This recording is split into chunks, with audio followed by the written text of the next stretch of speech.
the Aphelios, but no, instead just saying, hey, Ezreal Yuumi isn't the thing. It's just the Ezreal. Yeah, the Yuumi's great, but the Ezreal is even better. And SMLZ says, look, I'm happy to do it again. If you're happy to do it again, it worked for me last time. It worked better than it did for you. Once again, SMLZ loves his champion. He's now played it 6 times, played Ezreal once, Kalista once to split, so this is clearly pure comfort for him now. Yep, and I mean, we kind of saw that during the fights in that last one. He was able to just free fire away for most of it, assuming that the rest of the team couldn't get onto him. And we'll see if OMG are going to go for this full late game style once again, or if they have something to bridge the gap a little bit more. And this time opting for the Trundle, and Karsa also not wanting to play the Graves. Karsa, just like Hacker, has not played Graves to split yet. So 2 junglers who want to stay away from that. Instead, Karsa opting into the Lee Sin Trundle matchup. Of course, you do lose out pre-6, and then 6 you do start having the ability to come back since you do have the Dragon's Rage. Leona once again locked in, and 85% win ratio on this Leona. We keep on seeing it as a backup support for this Ezreal when the Yuumi is removed from the options. But this is very different to where the Ezreal Yuumi bot lane gets pretty much free scaling together, to where Leona, right, is a champion that more wants to try and make things happen early on, but Ezreal definitely not the champion that can follow up on that. Of course, you can try to find timings to roam and leave the map, since well, not leave the map, leave the lane, since if you left the map... I'm out. Peace. Exactly. God, if he leaves the map, honestly, OMG 2-0. If I was Top Esports and Hacker gets that kick onto Jackie Love, at that point, I'm going to leave the map, honestly.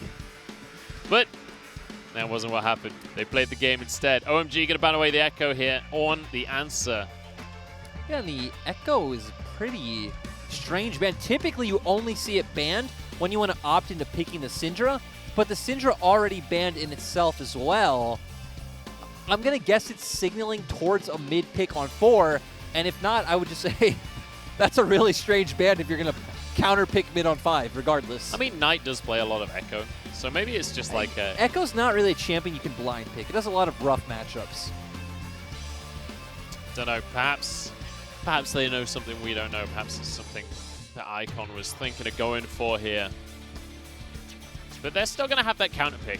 Bear in mind, they're on the red side, so they have that mid pick for last. They can go for whatever they want against Knight's blind pick. The Wukong comes through from Curse. It's something that has been so exceptionally strong in the LPL. Yeah, it's been our most contested top lane pick right now, sitting at a 78% presence rate, and I think it's done pretty well, right? We see it consistently, even if it can't find an impact in laning phase, which it does in a lot of lane matchups once it hits that level 6 point. In teamfights and skirmishes, it is just so insane. It can win teamfights single-handedly. It just does so much damage, as well as obviously knocking up the entire enemy team, but being able to jump in, get a combo off into your ultimate, and then once your ultimate is done with, get another combo off. You can easily finish off 1 or 2 squishies if you're left unchecked. It's going to be answered by this Mordekaiser from 369.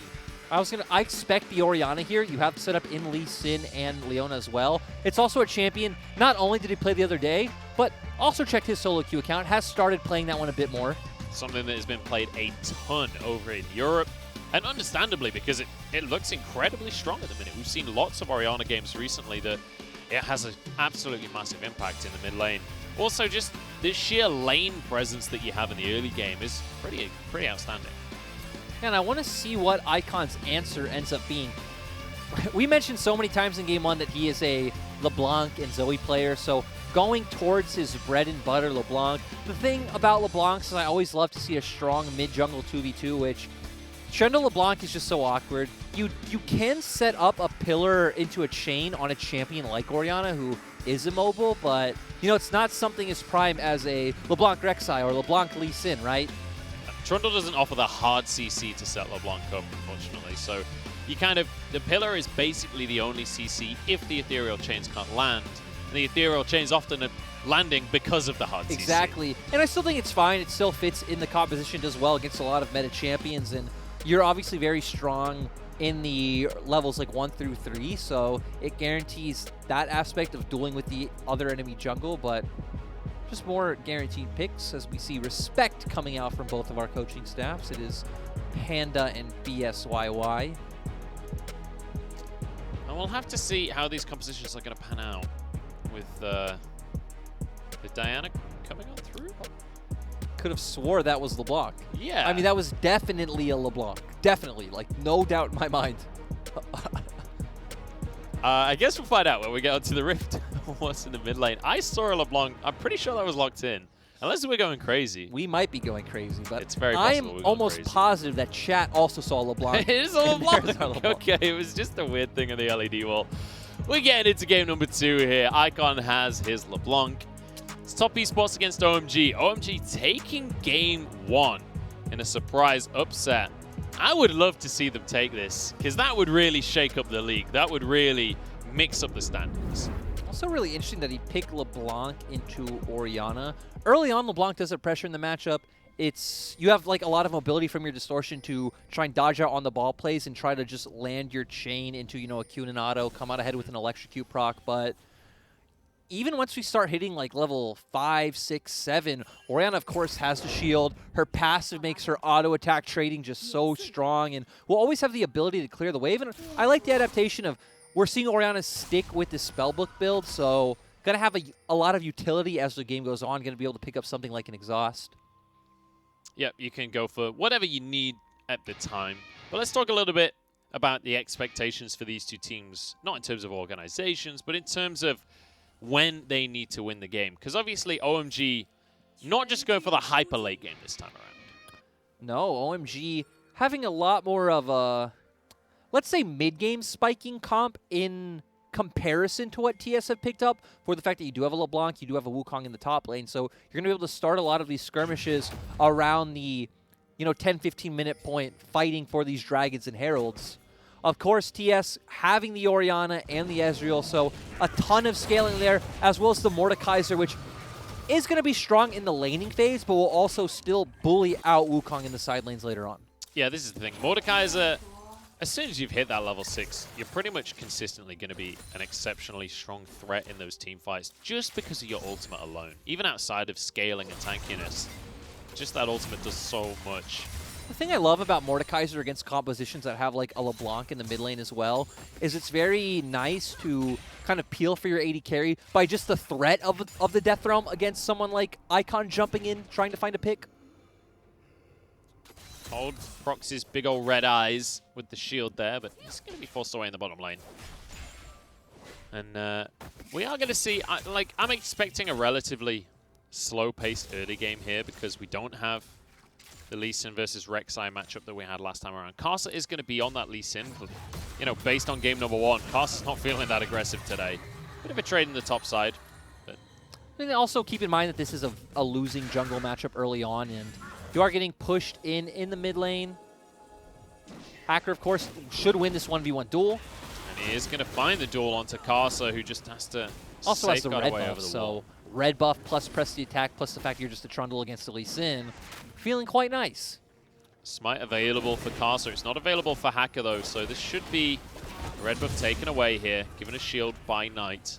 Nice team play here from Top Esports. The rest of the squad moving in to make sure that Karsa's going to be okay. You do lose a bit, though, right? Because Orianna was losing a bit of experience. I think only 1 or 2 minions were taken away by the turret, but once again, good to see good play coming out from Hacker, realizing he has the advantage, using his mid priority, and just trying to bully out Karsa in this matchup. Hacker has been comfortably the best player on OMG in this series. I'd love to see him continue with that kind of theme. If he can, though, it's going to be very much a question of consistency. Kerr's being forced away from the Darkness Rise here, pulled in, just gets away with the Warrior Trickster. This is what we expect to see. This is Mordekaiser against Wukong. Gonna have a very easy time in this lane, but Curse in a really rough position. 369 can try and zone him off some of this range CS, and he might be forced to blow a TP. Oh, it's going to be a TP from Knight instead as Karsa's arriving as well. Curse dodges away from the pullback, but He's so low. 369 can take another shot. Nice flash. Karsa doesn't quite finish it off. Red buff isn't enough. Karsa's still going though. Flashes for the kill. Karsa with first blood once again. Now he's in a 1v1 though, and Hacker should easily finish this off. Keeps himself alive. Sonic Wave. Oh my days. So close, but Hacker gets it. I have to start off with Curse played that probably to absolute perfection. There's probably nothing micro-wise you could have done better than what Curse had just played, and secured a 1-for-1 off of what started as a bad trade by him, initially pushing in that wave level 1, giving 369 the long lane to abuse, but that's what we watch LPL for, right? To see the mechanical plays like that. So well played. And, you know, Karsa as well, stepping up, going so deep to finish that kill off to make the play worth it. Nearly found the 1v1 somehow against Hacker. Yeah. And I can't believe that was as close as it was. instead, we end up in a 1-for-1, and it does look like it's okay for 369 because he still has flash and TP, and it looks like the wave is pushing back into him, so Curse still going to be in a very rough position. We are going to see Karsa kicks off with this Infernal Drake. Start that one off as he knows Hacker was over towards the top side of the map. Or at least he's read that Hacker was on the top side of the map. Feels comfortable to just start this off. And they have TP advantage, so 369 can be here if he needs. Going to be able to smite this one away. Safeguard over to safety. Icon trying to threaten, trying to pressure, potentially look for a kill, but on the Lee Sin, you are very safe to go for these kinds of objectives thanks to the Safeguard being able to just nip over the wall whenever you need. And now we see Hacker trying to take advantage of that, expecting Karsa to go towards his Krugs, and going to try and counter jungle, also get some good vision, which will give Curse some safety later on, depending on his jungle path. And once again, Hacker doing the right things here. He's going to be able to set up for this top side as well, for when Rift Herald does spawn. I also like, because Curse has ultimate right now, knows he actually can't really achieve anything in that 1v1 top side, isn't going to take any plates, so instead looking for the team play. And it's an important thing to mention about that control ward as well is Herald is going to be up in a minute and a half. So long as that control ward is still there, so long as it's not been cleared out by then, that's going to be very crucial vision for if they do try and set up a play on that and if it is contested. Yeah, and Curse used the scrying plant, which let Karsa know that he's there. So that's why they're taking this slowly, and actually Yu Yanja's already on his way. Curse moving back towards the top side. Karsa is spotted out on a ward. His blue buff has been warded already. That was Curse that dropped that one. And in the meantime, Hacker moves to the bottom side of the map. Got a 1v1 between our top laners, but Warrior Trickster means 369 can't get quite as much damage as he would have liked. Still going to be winning out this matchup overall, though. Yep, that passive shield is always just so dangerous. So we have quite a quiet early game. And Lyric, I want to ask you, looking at this series overall, OMG managing to take that first game, what does this say about Top Esports team? Because we were coming into this series saying, Top Esports, best team in the world, Knight, best mid laner in the world, etc., etc. Do you still feel that that's the case? We actually might have a solo kill here. Curse is really going to commit to this one, and Hacker has arrived as well. 369. I mean, he's going to go for the 1v1 with Hacker. Actually, he might just win this one. 369 wants to make the play. 2v1. Doesn't have his flash, though. Now he's on to Curse. He could just 2v1 this one. They don't have the damage. Shield might just be on cooldown, though. He gets one of them. Curse turns it around, but again, 1-for-1 in the top side. Karsa misses the Sonic Wave. 369 just wasted so much of their time. Almost gave Karsa enough time to come back, but showing us the strength of Mordekaiser and why as a level 5 Trundle you do not approach a level 7 Mordekaiser. And once again, 369 as a player has been not really in the conversation of the top laners in the LPL, but I think this split so far, he's starting to make a statement for himself. Even in spring, we said in playoffs, in the final, me and Hysterics were talking about that it was very unfair that Gimgoon got the second pro team vote. It definitely should have been 369. 369 was having such a good split. But just continuing that once again, and after that, all the shenanigans in the top lane, Curse not able to go punish, even if he had known that Karsa was doing the Herald, so going to lead into this kind of play. But I want to go back to what you were saying before about what does this say about Top Esports. And coming from a team background, coming from a coaching background, interacting with players, I want to say that playing 16 series of Split you are going to have bad moments, and it's much harder to, let's say, go something like 16-0 than comparatively if you were playing less or playing best of ones or something like this, right? You're going to have off times. You're not going to be able to prepare for everything as efficiently as you want, especially with how many games you're playing here in the LPL and how often, right? It makes you wonder how teams are spacing out their off days and their scrim days and things like this. So I wouldn't say this paints too bad of a portrait of TES. Okay. We're going to allow a few mistakes. We're going to allow a few compositions that don't necessarily work. Let's even think about teams like G2 and Spring saying, hey, we're going to ease up coming into a split because there's just too much. And think about it. In LPL, if there's too much in LEC yeah. and LCS, there's like, oh, God, I don't even want to think about it. There's like triple or something. 369, though, in trouble. And Curse is just going to get a solo kill. He made it look easy, Lyric. Yeah, once Wukong hits that level 6 point, his ultimate, the scaling on the max health is just so strong. I don't know. Wukong's an interesting champion that is not catching on in other regions. We were talking about this earlier. Like, why are these other regions not playing Wukong? When you watch LPL and just, like, what's Wukong's weakness? I don't know, man. You lose in the very early laning phase, then you kind of have more of a neutral matchup once you hit your ultimate, and then sure, like in the very late stages, you can't side lane, but you're not a side lane champion. You go in, you press R, you buy a lot of time with your clones, and you just win. Honestly, he just seems insanely strong to me right now. The amount of, not just the CC that you offer, but also the amount of damage that you do with your ult. Let's make the caveat we're talking about in competitive, but ooh. Really good play coming out from Yu Yanja. Cold, I'm not sure what Cold was actually doing there, but forcing SMLZ's cleanse. Nicely done there. Means that they get the Drake as well. That's going to be 2 now in their favor. So perhaps learning from game number 1 and deciding we're not going to let OMG get all of the Drakes this time around.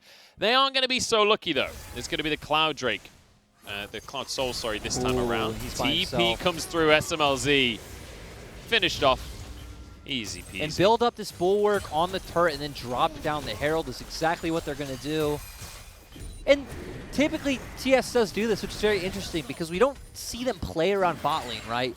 But they almost always elect to give Jackie Love the Herald gold, which obviously differs from composition to composition, but he does tend to be on the Ezreal, and that's where they like to put their value. It makes sense as well because, you know, Ezreal is so weak in the early stages of the game. Giving that plate gold over can help you get to this stage where you do start to get your 2 items on through. You can get towards even that death stance a little bit later on. And Icon taking advantage of the 2 times we've seen Knight TP to the side lane is able to get a bunch of plates in mid, but still not really fast-tracking this into any type of advantage. We see the items are equal right now, but I expect Icon sitting on a back timing, so should be able to go and buy something, but of course, you feel a lot better about having an Orianna in the late game rather than something like a LeBlanc. And I'm kind of surprised at how, I guess, passive Icon has been so far this game. As I say that, he moves up towards the top side. But again, it's a Mordekaiser. I'm not sure really the best target to try and pull a dive. You think about it, right? You have a Mordekaiser on one side, you have an Ezreal on the other who's going to be very hard to lock down, and it's like you don't have the best options.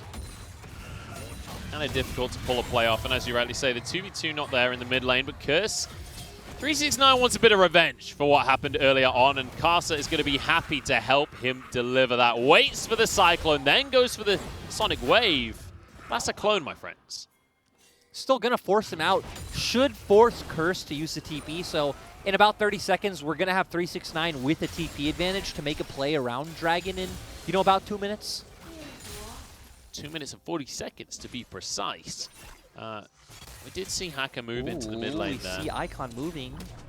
Yeah, and I think Jackie Love knows what's going on. Well, I say I think there are wards. He's definitely knows. Ezreal munchable, so it doesn't matter. Not saying that LeBlanc can't kill an Ezreal, I feel like LeBlanc definitely can. most champions can walk away when they see the enemy on a ward. I don't think that's exclusive to Ezreal. Are you positive? But then who needs a map, you know? You know, I just want to say I saw in a Reddit post once that who needs wards when you have eyes? I don't know what the conclusion to that is, honestly.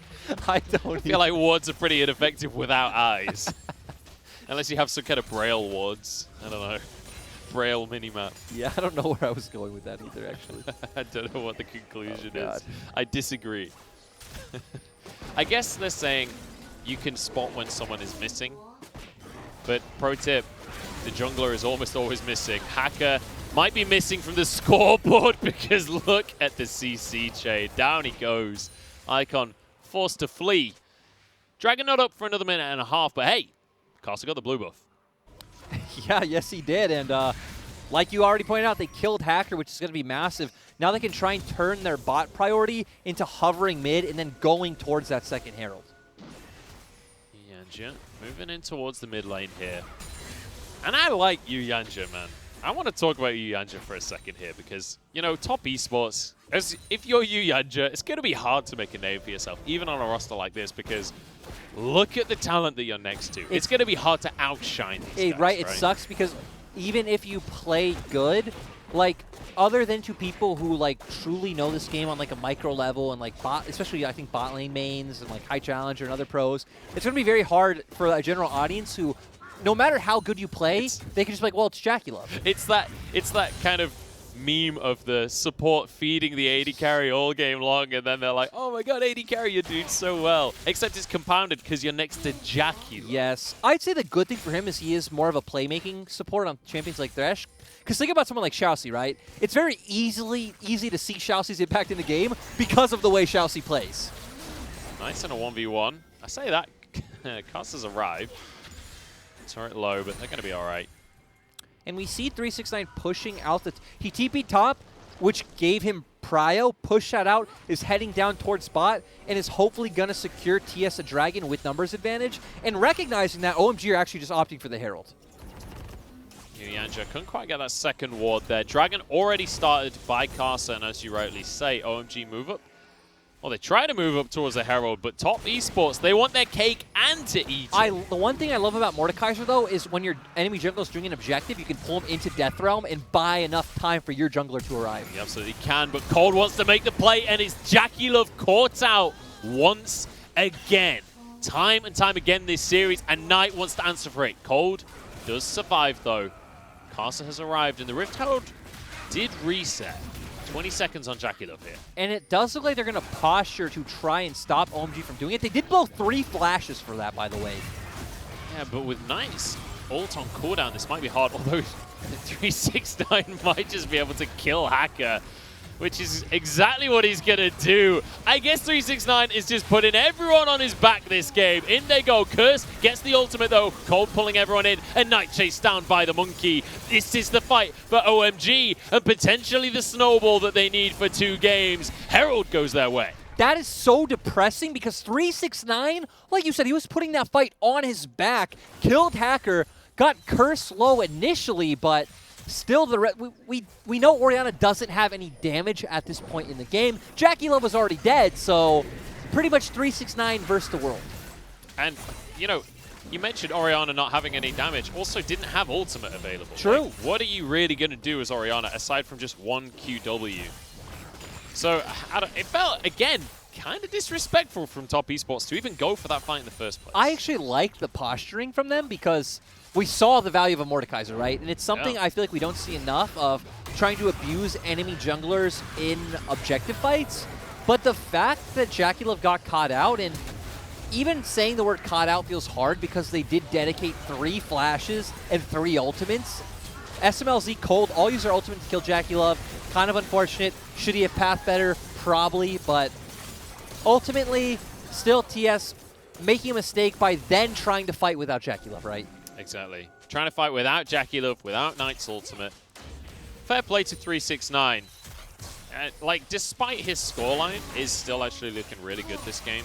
He has been just so many times he's in situations where he's outnumbered, he's the one against the wall, and he'll find himself a kill somehow. Yep, but now we're at a point where OMG want to try and pull Knight to a side lane. Both Curse and Icon feel fine sitting in a side lane. neither one really wants to go toe-to-toe with 369. Curse might be able to once he picks up the death stance, but Icon definitely wants to steer clear of that. But it's about making Knight come, and obviously, as we see here, Karsa has to shadow because Orianna isn't a mobile mage, can't safely sit there himself, and then try... Ooh. Karsa might be late to this one, or maybe not. Shockwave is there. Curse followed on through. Cyclone is not quite enough damage, and Knight will survive. True Shot Barrage, just in case from Jackie. Just great play coming out from TES, because, okay, 369. Okay, 369 is gonna kill someone. not gonna be in trouble. Hacker in the 1v1 once again. Great pillar, though, to keep himself safe, and that's gonna be a kill onto the Mordekaiser. It should lead to a tower as well. Yeah. Uh-oh. It's not stopping anytime soon. Karsa doesn't have the Dragon's Rage, but Yuyanja could just Solar Flare on in. Nice little cleanse from SMLZ. This will be the tower going down. Great pressure across the map here from Top Esports. OMG trying to answer in the bottom side. And it's great to see how it started because OMG doing what they wanted, right? We were talking about them setting up its side lanes, pulling Knight to a side lane. They do that, but Karsa shadows. TS know the plan that OMG are trying to do, pull him into a side lane, either find that 1v1 or just get priority on him from your kill threat and then rotate to mid first and look for a skirmish. But Karsa calling that bluff, coming, finding the kill, and then winning out in 2 lanes as compared to OMG just being able to pick up that bottom lane turret. And it's such a dramatic difference to the first game of this series, right? Where we saw it was OMG actually winning out on these macro decisions. This time around, Top Esports, they read the playbook. They go, look, we know what you're doing, and we're going to outplay you. I love that you point that out because in the last game, we saw a very good lane setup coming out from OMG, opting into the 1-1-3, right? With their soul laners sitting in top and mid with their 3 trio trying to get bot lane turret while Jackie Love and Yuyanja were in the mid lane. Now, we do have to quickly mention 30 seconds until this Cloud Drake spawns. This would be Soul for Top Esports. Now, it's not as impactful as the Soul was last game because it is that Cloud Drake, but it is still important to get the Dragon Soul. But also Icon. We talked about his LeBlanc. It's one of his signature picks. He's looking amazing this game. He has been able to find the presence kind of going in and out of these fights, and we knew last split he was amazing on it. And it's off the back of his, you know, we kind of criticized him in the early game not being proactive enough. Against Mordekaiser, against Dracula, he's still been able to find these kills. And he is going to have a flanking position. They're just going to get sold before the fight even kicks off. Now we go for this skirmish. Icon getting onto Jackie Love, but can't quite connect the damage. The chains went wide. Curse into the backline here.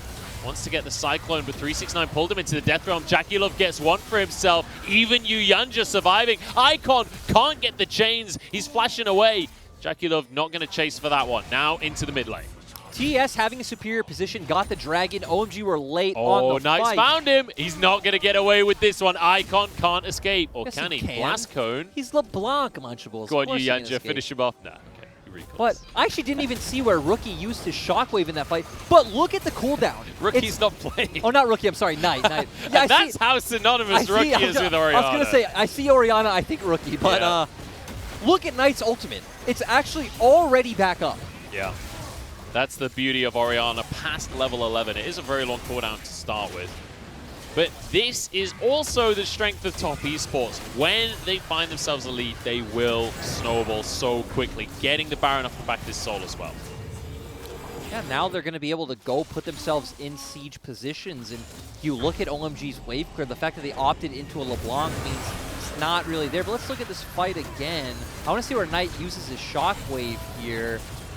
Does go put it down. Okay, hits it on SMLZ, so that's a good shockwave coming out. 369 just done a ton of work zoning the members of OMG and leaving Jackie Love in a good position to deal so much free damage. Icon trying to salvage something at the end, but isn't able to. And yeah, now I expect us to get into the siege position where OMG don't really have the wave clear to deal with an Ezreal Orianna. And once again, we saw 369 in that fight. Curse comes in, tries to do Wukong things, tries to set up this perfect team fight for his team, but Death Realm happens, so he doesn't get to do any of that. He doesn't get the option to pop off and carry. Icon trying to get onto Knight, but he's got a Banshees. Worth mentioning, Knight's picked up as a Magi Soul Stealer. I can't talk today. I want to touch on the Mordekaiser, but I feel like we're going to see a fight, so let's ignore the Mordekaiser. Yuyanja going to walk in 1v4 to start things off because he's Leona and he can. The rest of the team now going to arrive. True Shot Barrage. But Yuyanja has gone down. And Jackie Love has jumped straight into a Cyclone, but you know what? That's Cyclone on cooldown. It's very fitting that you say he starts a fight because he can, and that shows why you don't only start a fight because you can. That should not be the reason. True. But it actually has kind of worked out for Top Esports. I'm not quite sure how, but hey, they're straight on towards an inhib tower. Casa pulled away, safeguard to safety. They would have been on the inhib turret regardless. They had Baron. That's true. I can't really argue with that. They need to get their other waves in order as well, honestly, because I don't know if they're going to be able to finish off a tower at this rate. They do have a ton of siege, like we pointed out, and their only wave clear is SMLZ. So importantly, look at the ultimates on the side of OMG. It's only SMLZ's ult up. Curse can't really do anything in these fights, so they're kind of fine to just keep this going. Honestly, Jackie Love can probably just keep throwing out his ultimate as well. It's going to be up in like 30 seconds or something. So. Okay, they're going to back away in the end. Yuyanja has arrived, moved to the mid lane to clear. Still, big mistake, right? Yeah. They probably could have gotten that turret had they not made that mistake and more Yuyanja, who, once again, is getting caught out. Yuyanja is going to get caught by the chain. There's no way out of this one, I'm afraid. And we'll see who gets the kill. I think Curse will be the one to finish it off. How is he so damn fast? He is real speedy, but he's going to just about fall down in the end. Jackie Love maybe can answer. I don't know. Damage won't quite connect from the True Shot Barrage. That means he could be in trouble himself, but the chains go wide, and Icon will fall. Well played by Jackie Love. Curse as well, taken into the Death Realm. His 369 arrives. Big old thumbs up, because Jackie Love knows that he gets a double. Yeah, they get some kills, but sadly they don't have the Baron anymore, which obviously does really feel like a missed opportunity in that top lane siege, but yeah. Also, Yuyanja showing us why he is the weakness of this team. How dare you. Yeah, you're not wrong. You're certainly not wrong. Mispositioning there. I don't know how he was so fast. He nearly escaped. I think he's running water walking or something. I'm not sure. I have no comment. Okay. I have no comment on your opinions of Leona's I feel like a journalist trying to talk to a politician right now. No comment. Moving on. Death Dance finished here for Jackie Love. And 10-10 on the scoreboard at 26 minutes. It's not been that... I feel like we've had more action than that kill score actually denotes to. It feels like it, right? This game feels like it's been pretty much constant action, especially with the fact that every time Knight's TP was up, he TP'd to a side lane to look for a play. So we also got a lot of like skirmishing back and forth in the top lane, like that 1v1, even if it didn't always end up being a kill. Has to be said, even though he did die in that last fight, Icon is doing pretty well for himself. He's 5-1-1 on the scoreboard. Jackie Love as well is looking pretty good, but forget the items on Jackie Love right now. We already talked about the death stance. Icon, 5-1-1. If he can land these chains during the fights, he can be the difference maker. I feel like if he doesn't find a pick... Well, he might find a pick. Oh, Jackie Love... Oh, no. He's with his team. He's fine. True Shot Barrage flashed away by Icon here. In they go. Nautilus depth charge onto him. Curse trying to get onto the back line as well, but Jackie Love survives. In the meantime, 369 is onto SMLZ. Double kill for him as they just close things out here. Icon, despite being 5-1-1, can do nothing. Caster styles on him to finish that fight out. And this is going to be game for top. Yeah, and we're actually getting a full series out of this series, which pretty unexpected, but also really impressive from 369 in these fights. 369 on Mordekaiser looks real scary. Top Esports in general. Jackie Love managing to survive that fight. Really nice solo flare from Yuyanja as well to stop Curse from being able to finish him off. And all things considered, Top Esports coming back a little bit in this series, but still showing a few cracks, showing a few weaknesses. Yeah, you have questions, but at the same time, we've already pointed out 16 best of threes until playoffs. Yeah. Do you really need to, show